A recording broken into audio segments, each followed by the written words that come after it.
নবী করিম সাল্লাল্লাহু আলাইহি সাল্লাম বলছেন, কোনো ব্যক্তির হারানো উট প্রাপ্তিতে সে যতটা আনন্দিত হয়, আল্লাহ তোমাদের তওবায় ততোধিক আনন্দিত হন।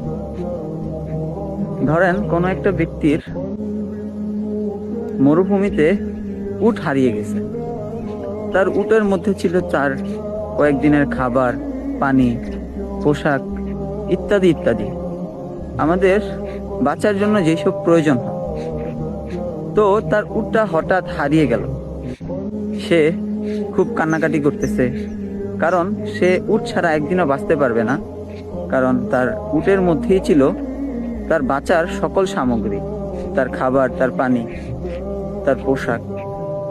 তো সে খুঁজতে খুঁজতে যখন ক্লান্ত হয়ে যায়, একটা সময় গিয়ে দেখে যে তার উটটা তার সামনে আবার চলে আসছে।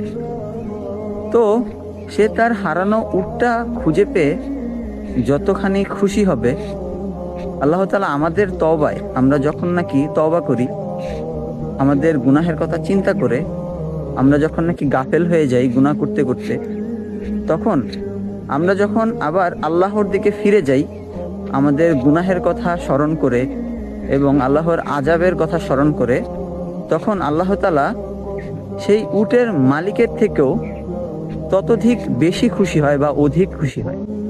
তাই আমরা আমাদের গুনাহের জন্য আল্লাহ তাআলার কাছে বেশি থেকে বেশি তওবা করব এবং বেশি থেকে বেশি ইস্তেগফার পড়ব, যেন আল্লাহ তাআলা আমাদেরকে মাফ করে দেন। আল্লাহ তাআলা যেন আমাদের গুনাহের কারণে আমাদের কোনো আযাব না দেন।